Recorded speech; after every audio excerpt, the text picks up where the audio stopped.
రమేష్కి నా ప్రత్యేకమైన వందనాలు తెలియజేస్తాను. కూడి వచ్చిన మీ అందరికీ కూడా నా ప్రత్యేకమైన వందనాలు తెలియజేస్తాను. దేవుడు మిమ్మల్ని దీవించును గాక. ఆమేన్.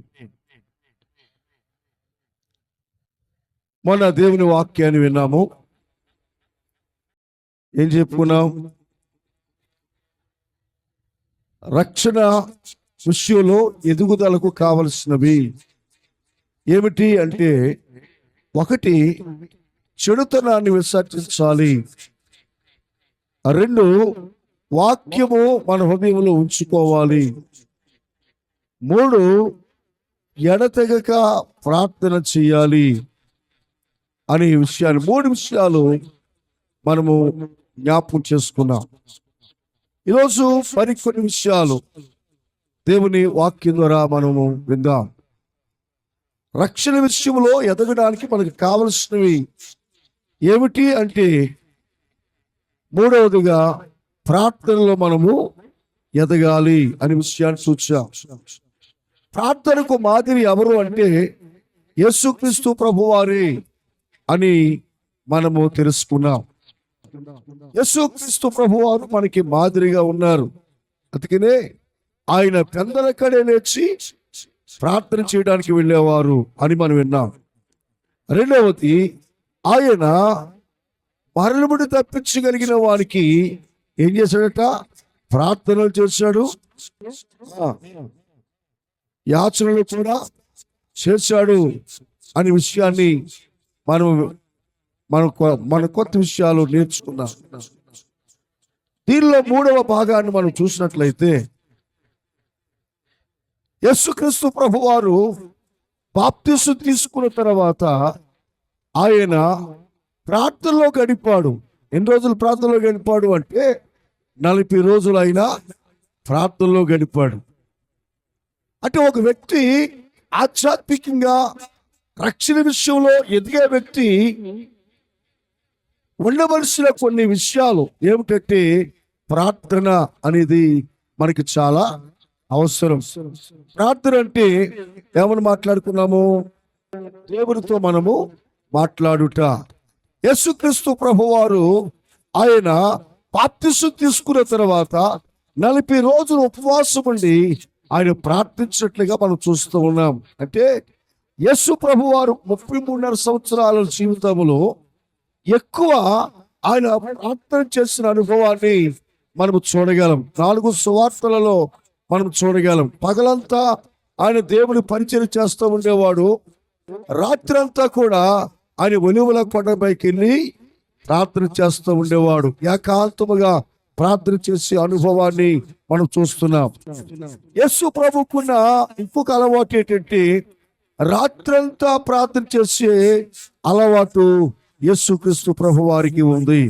దేవుని స్తోత్రం చెప్దామా? రాత్రంతా ఆన్లైన్ ప్రేయర్ చేసేవాడు. ఈ దినాల్లో ఆన్లైన్ ప్రేయర్ అంటే ఎన్ని గంటల వరకు? 12 గంటల వరకు, లేకపోతే 11 గంటల వరకు ఆన్లైన్ ప్రేయర్ అన్నాం దాన్ని. ఆన్లైన్ ప్రేయర్ అంటే సాయంత్రం 6 గంటలు మొదలుకొని మళ్ళీ ఉదయకాలం 6 గంటల వరకు ప్రార్థనలో గడిపేదాన్ని ఏమనేవారు? ఆన్లైన్ అనేవారు. రోజు దేవుని బిడ్డలారా, ఒక వ్యక్తి ఆధ్యాత్మికంగా ఎదుగుతున్న వ్యక్తి ఎక్కువ ప్రార్థనలో గడపాలి. భక్తులందరూ కూడా ప్రార్థనలో గడిపారు. ఉదాహరణకి దానియేలు ఎక్కువ ప్రార్థనలో గడిపేవాడు. అలాగే దావీదు కూడా ఎక్కువ ప్రార్థనలో గడిపేవాడు. అలాగే కొత్త నిబంధనలో చూస్తే పౌలు కూడా ఎక్కువ ప్రార్థనలో గడిపేవాడు. చూడండి, ఫిలిప్పీలకు రాసిన పత్రిక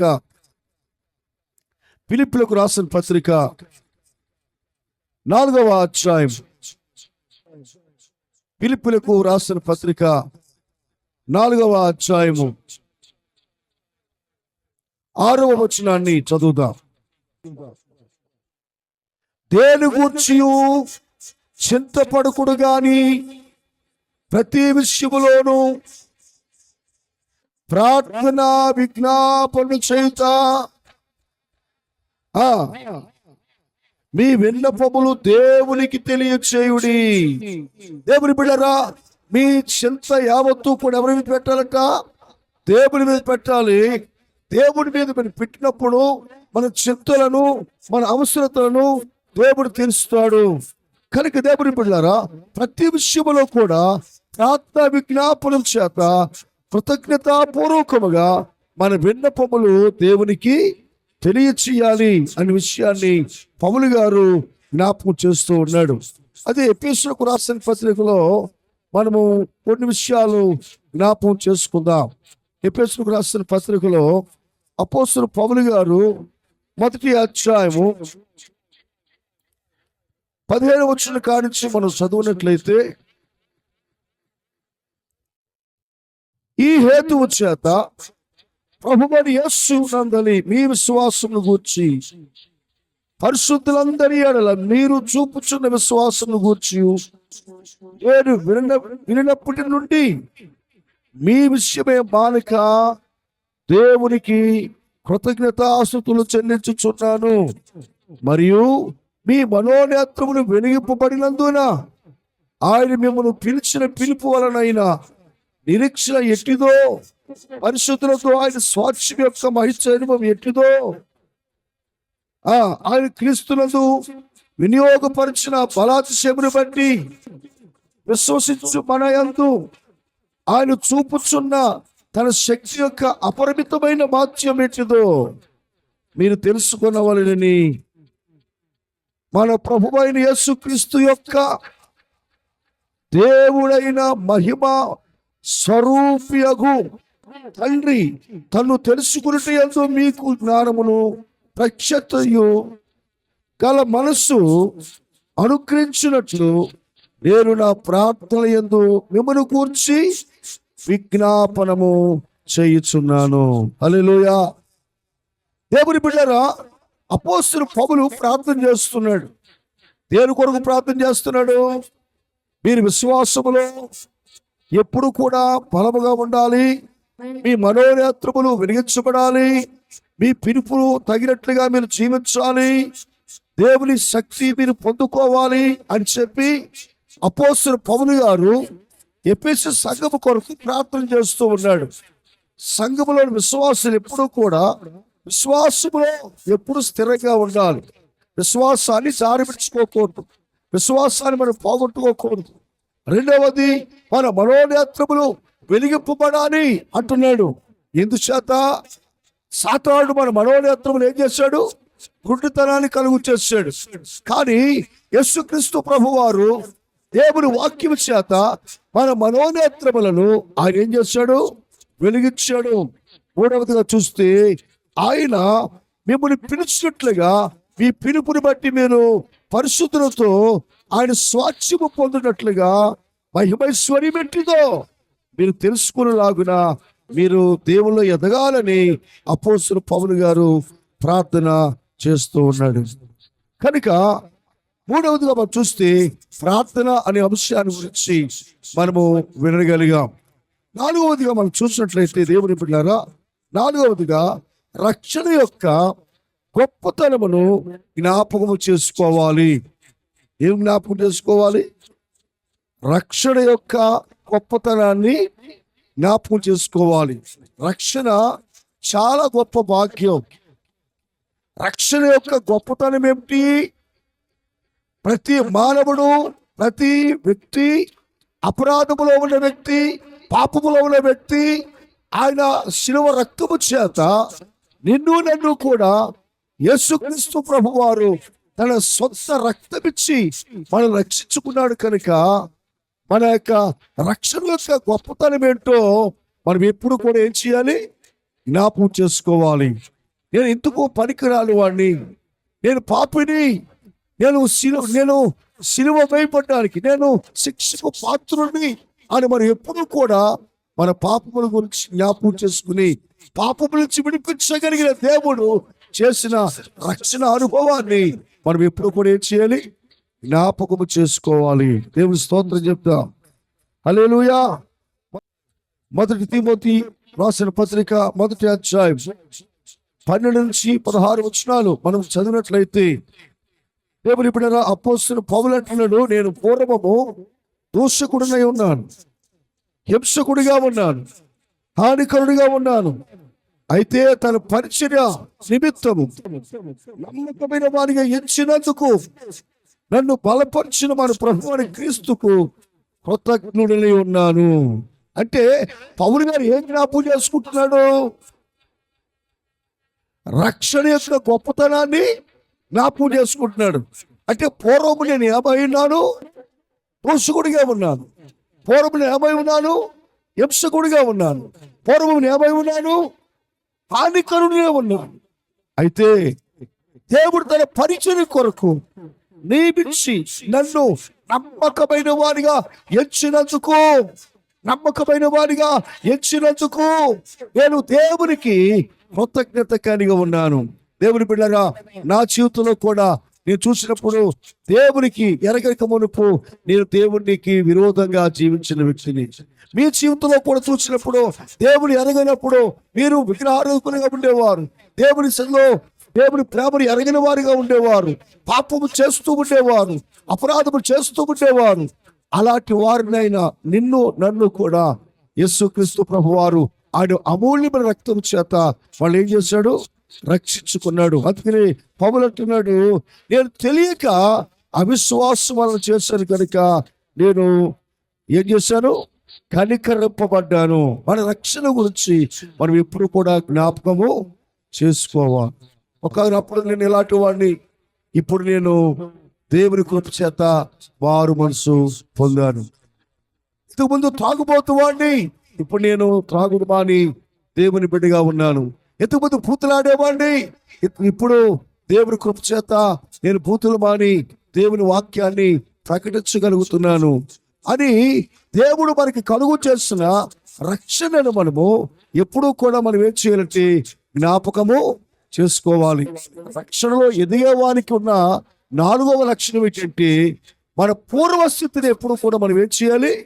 జ్ఞాపకం చేసుకోవాలి. దావీదు కూడా తన పూర్వస్థితిని ఎప్పుడు జ్ఞాపకం చేసుకుంటూ ఉండేవాడు. అందుకనే అనేక పర్యాయాలు ఆయన ప్రార్థనలో ఉపయోగించిన మాటలు ఏమిటంటే, దేవా నేను యాపాటి వాడను, నా కుటుంబము యాపాటిది, నా వంశము యాపాటిది, నా గ్రామము యాపాటిది, నా కుటుంబము చాలా స్వల్పమైన కుటుంబము. అలాంటి కుటుంబంలో ఉన్న నన్ను నీవు ఎన్నుకున్నావు అని చెప్పి దేవుని యొక్క రక్షణ గురించిన అనుభవాన్ని ఇప్పుడు దావీదు తలంచుకుంటూ ఉండేవాడు. మన జీవితంలో దేవుని బిడ్డలారా, దేవులోకి రాకమునుపు ఎన్ని బూతులాడేవాళ్ళు మనం, దేవులోకి రాకమునుపు ఎన్ని కొండల కళ్ళు తాగేవాళ్ళు మనము, దేవులోకి రాకమునుపు ఎన్నిసార్లు పేకాటాడేవాళ్ళు మనము, దేవులోకి రాకమునుపు ఎన్ని సినిమాలు చూసేవాళ్ళు మనము, దేవులోకి రాకమునుపు ఎన్ని అబద్ధాలు ఆడేవాళ్ళు మనము, దేవులోకి రాకమునుపు ఎన్నిసార్లు వ్యభిచారాలు చేసేవాళ్ళు మనము. కానీ ఇప్పుడు మనల్ని కనికరించి మన పాపాల్ని ఆ రక్తంతో కడిగి మనలను దేవుని కృప చేత మనము నమ్మకమైనగా ఉండటానికి దేవుడు మనలను ఏర్పాటు చేసుకున్నాడు. దేవుని స్తోత్రం. హల్లెలూయా, హల్లెలూయా. మొదటి పేతురు రాసిన పత్రిక 1వ అధ్యాయం 18-19 వచనాలు చదువుదా. మొదటి పేతురు రాసిన పత్రిక 1వ అధ్యాయం. చూడండి, మీ పితృపారపర్యాయమైన మీ వ్యర్థ ప్రవర్తన అనుసరించి విడిచిపెట్టినట్లుగా వెండి బంగారముల బట్టి క్షయ వస్తువుల చేత మీరు విమోచింపబడలేదు గాని అమూల్యమైన రక్తము చేత, అనగా నిష్కళంకమునకు గొర్రె పిల్ల వంటి క్రీస్తు రక్తము చేత విమోచింపబడితిరని మీరు ఎరుగుదురు కదా. హల్లెలూయా. దేవుని బిడ్డలారా, మీరు పితరులు ఆచరించిన ఆచారమును బట్టి కాదు, మీ వ్యర్థ ప్రవర్తన విడిచిపెట్టినట్లుగా వెండి బంగారములు బట్టి క్షయ వస్తువుల చేత మీరు విమోచింపబడలేదు. మీ పితరుల ఆచారం వల్ల మీరు విమోచింపబడలేదు, మీ ప్రవర్తన వల్ల మీరు విమోచింపబడలేదు. మనం ఎలా విమోచింపబడ్డాము అంటే క్రీస్తు యొక్క అమూల్య రక్తము చేత మనము విమోచింపబడ్డామని ఎప్పుడు కూడా మనం ఏం చేయాలి? జ్ఞాపకం చేసుకోవాలి. హల్లెలూయా. కాబట్టి ఏం చేయాలి? జ్ఞాపకం చేసుకోవాలి. మన రక్షణ గురించిన విషయాల్ని మనం ఎప్పుడు కూడా ఏం చేయాలి? జ్ఞాపకం చేసుకోవాలి. పూర్వకాలము మన పితరులు అనుసరించట్లుగా ఆ మన పితరుల ఆచారాలు మనం అనుసరించాం. ఇప్పుడైతే మన ప్రవర్తన విడిచిపెట్టి మన ప్రవర్తన మార్చుకుని మన క్రియలు మార్చుకుని వెండి బంగారముల చేత మనం విమోచింపబడలేదు, కానీ క్రీస్తు యొక్క రక్తము చేత మనము విమోచింపబడిన వారమై ఉన్నాము. హల్లెలూయా, హల్లెలూయా. కాబట్టి దేవుని బిడ్డలారా, నాలుగవది ఏంటి? రక్షణ విషయంలో ఉన్న గొప్పతనాన్ని ఎప్పుడు కూడా మనము జ్ఞాపకం చేసుకోవాలి. ఐదవది, ఇతరులకు మనము మాదిరిగా ఉన్నామని జ్ఞాపకం చేసుకోవాలి.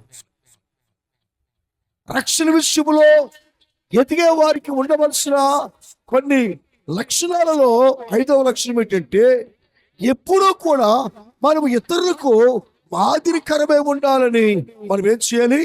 జ్ఞాపకము చేసుకోవాలి. దేవుని బిడ్డలారా, మనకి ఇతరులకు ఎప్పుడు కూడా మాదిరికరమే ఉండాలి. ఏమండి, మనల్ని లోకము చూస్తూ ఉంది. నన్ను మీరు చూస్తున్నారు, నేను మిమ్మల్ని చూస్తున్నాను. ఇక్కడ ఉన్న ఎన్ని కోళ్ళు చూస్తాను నన్ను? ఒక 80 కోళ్ళు చూస్తున్నాయి నన్ను కదా. నేను మాత్రం మిమ్మల్ని ఎవరిలో ఒకళ్ళ చూడగలుగుతున్నాను, కానీ మీరందరూ కూడా ఎవరు చూడగలుగుతున్నారు? లోకము కూడా మనల్ని అలాగే చూస్తాం. మీకు అర్థమవుతుందా?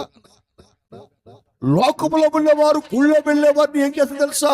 లోకములో కొండలన్నీ కూడా గుళ్ళో వారి మీద ఉంటాయి, చర్చికి వెళ్ళే వారి మీద ఉంటాయి, రాత్రికి వెళ్ళే వారి మీద ఉంటాయి. వారి క్రియలు ఎలా ఉన్నాయి, వారి మాట తీరు ఎలా ఉంది, వారి పద్ధతి ఎలా ఉంది, వారి ఆచారం ఎలా ఉన్నాయి, వారి భక్తి ఎలా ఉంది, వారి నడవడిక ఎలా ఉంది అని చెప్పి లోకమంతా మిమ్మల్ని చూస్తుంది.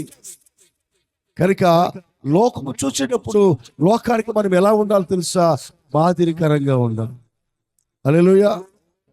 అందుకని లోకానికి మనం ఎలా ఉండాలి తెలుసా? యేసు ప్రభువు వారు 2 విషయాలు చేసుకోండి. మనం లోకానికి ఎలా ఉండాలంటే, 1 ఉప్పై ఉండాలి, 2 వెలుగై ఉండాలి. చెప్పండి, ఏమండి? లోకానికి మనం మాదిరిగా ఉండాలి అంటే లోకానికి మనం ఎలా ఉండాలి? ఉప్పై ఉండాలి. ఉప్పు అన్నట్లో పనిచేస్తుందా? కొన్నాట్లుగా పనిచేస్తుందా? వెలుగు అంతటా అల్లయో వెలుతురిస్తుందా? కొన్ని ప్రదేశానికి వెలుతురిస్తుందా? దేవుని బిడ్డలారా, ఉప్పు ఎలాగైతే పరిశుద్ధంగా ఉందో, తెల్లగా ఉందో, ఉప్పు గురించి నేను చాలాసార్లు చెప్పాను, మీకు జ్ఞాపకం ఉందో లేదు కానీ ఉప్పు గురించి 3 సంవత్సరాల ఇంటిలో చెప్పాను. ఉప్పు గురించి చెప్పడం తెలిసిన విషయాలు.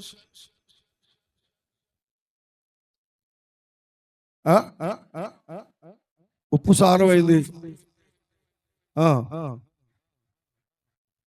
రైట్. నేను చెప్తున్నాను వినండి.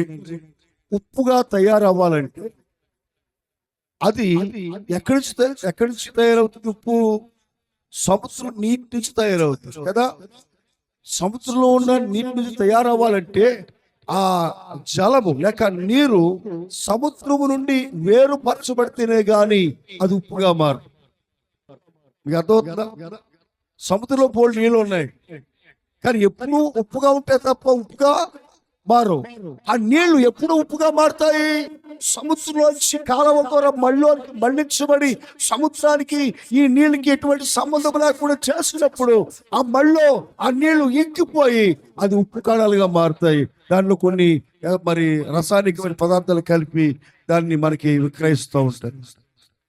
వేరుపరచబడితేనే కానీ అది ఉప్పుగా మారలేదు. అలాగే నేను కూడా లోకానికి ఉప్పుగా ఉండాలంటే లోకములోంచి మనం ఏం చేయబడాలి? వేరుపరచబడాలి. హల్లెలూయా. లోకంలో ఉన్నంత కాలం నువ్వు ఉప్పుగా మారలేవు. కాబట్టి ఒకటి, అది వేరుపరిస్తేనే గాని ఉప్పుగా తయారవుతుంది. రెండు, ఉప్పు ఎలా ఉంటుంది? తెల్లగా ఉంటుంది. ఉప్పు ఎలా ఉంటుంది? తెల్లగా ఉంటుంది. ఉప్పు తెల్లగా ఉన్నట్లుగా క్రైస్తవ జీవితం ఎప్పుడు కూడా పరిశుద్ధంగా ఉండాలి. అది దేవుడు కోరుకున్నది. మూడవది, ఉప్పు ఏ పదార్థాన్ని కూడా పాడవకుండా చేస్తుంది. మనము లోకములో ఉన్న నశించిపోతున్న వారిని, నాశనానికి వెళ్ళిపోకుండా ప్రతి వారిని కూడా రక్షించగలిగిన వ్యక్తులుగా మనము ఉండాలి. మూడవది, ఉప్పు అన్ని పదార్థాల్లో కూడా కలిసిపోతుంది. ఉప్పు కొనుక్కు కనపడుతుంది కానీ ఉప్పు కనపడుతుందా అంటే? దేవుల్లో మన క్రియలు కనపడాలి కానీ మనం కనపడదు. ఉప్పు క్రియ కనపడుతుంది తప్ప ఉప్పు కనపడదు. స్వీట్స్ లో వేసిన కనపడదు, పులుపులో వేసిన కనపడదు. ఉప్పు అన్నిటిలో కలుస్తుంది కానీ దాని క్రియ తెలుస్తా తప్ప ఉప్పు మనకి కనపడదు. అలాగే మనం ఏది చేసినా, దేవుని కొరకు మంచి చేసినా, ఏది చేసినా, దేవుని కొరకు ఏది చేసినా మన పనులు కనపడాలి తప్ప మనము కనపడకూడదు. అందుచేత లోకానికి మనం ఎలా ఉన్నాము అంటే ఉప్పు వలె ఉన్నాము అంటున్నాడు. మాదిరికరమైన జీవితం, మాదిరికరమైన బ్రతుకు, మాదిరికరమైన జీవితం కలిగి ఉండడానికి దేవుడు నిన్ను నన్ను ఉంచాడు, రక్షించుకున్నాడు అనే విషయాన్ని మనం జ్ఞాపకం చేసుకోవాలి. కాబట్టి మన సత్క్రియలు చూసి మన ద్వారా అనేక మంది దేవుని యొద్దకు రాగలిగిన వారిగా మనము ఉండాలి. హల్లెలూయా, హల్లెలూయా. దేవుని బిడ్డరా, రెండవది ఎలా ఉండాలి? వెలుగై ఉండాలి. చెప్పండి, వెలుగై ఉండాలి. వెలుగు ఎప్పుడు కూడా దీపస్తంభం మీదే ఉంటుంది కానీ మంచం కింద ఉండదు. వెలుగు ఉండడానికి దీపస్తంభం మీద ఉంటుంది. అలాగే లోకములో ఉన్న వాళ్ళందరికీ కూడా మనం ఎలా ఉండాలంటే వెలుగుగా ఉండాలి. యేసు ప్రభువు వారి లోకానికి ఎలా వచ్చాడు? వెలుగుగా వచ్చాడు. ఆ వెలుగును చూసిన వాళ్ళు అనేక మంది వెలుగును వెంబడించారు. కొంతమంది వారి క్రియలు చెడ్డగా ఉన్నాయి కనుక ఆ వెలుగును చాలా మంది వెంబడింపలేకపోతున్నారు. 3వ అధ్యాయం 19వ వచనం చదువుదాం. ఆ తీర్పు ఇదే, వెలుగు లోకములోనికి వచ్చును గాని తమ క్రియలు చెడ్డమైనందున మనుషులు వెలుగును ప్రేమింపక చీకటినే ప్రేమించుచున్నారు. వెలుగు లోకంలోకి వచ్చింది. ఎవరు అని వెలుగు అంటే యేసుక్రీస్తు ప్రభువారు వెలుగై ఉన్నాడు. కనుక మనం ఏం జ్ఞాపకం చేసుకోవాలి? ఇతరులకు మనము మాదిరిగా ఉన్నామని జ్ఞాపకం చేసుకోవాలి. జ్ఞాపకం చేసుకోవాలంటే యేసు ప్రభు అన్నాడు, మీరు లోకానికి ఉప్పై ఉన్నారు.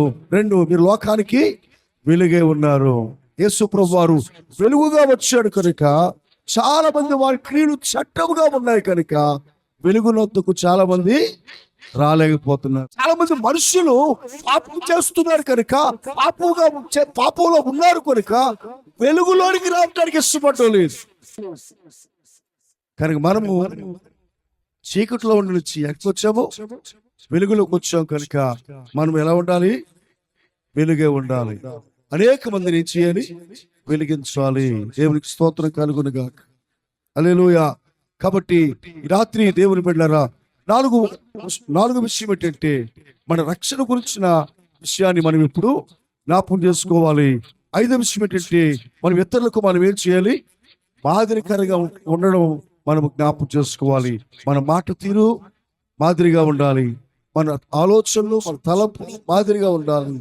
మాదిరిగా ఉండి అనేక మందిని ప్రభువులోనికి నడిపించాలి. దేవుడి మాటలో దీవించును గాక. ఆమేన్. ప్రార్థన చేసుకుందాం.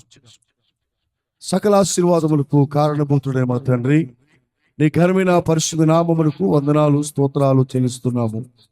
నీ అపారమైన కృపను బట్టి మీరు మాకు అనుగ్రహించిన శ్రేష్టమైన దేవా, నీ వాక్యమును బట్టి నీకు స్తోత్రాలు, వందనాలు చెల్లిస్తున్నాం ప్రభువా. ఇంకో తండ్రి, నైనా కొన్ని విషయాలు ఈ రాత్రి మాతో మాట్లాడినందుకు నీకు వందనాలు తండ్రి. వ్యాధిగ్రస్తులైన వారందరినీ కూడా మీ గాయపు నాస్తాలతో ముట్టండి ప్రభువా. చంటి బిడ్డలను, పెద్దవారిని దేవా అనారోగ్యంతో ఉన్న ప్రతి వ్యక్తిని నీకు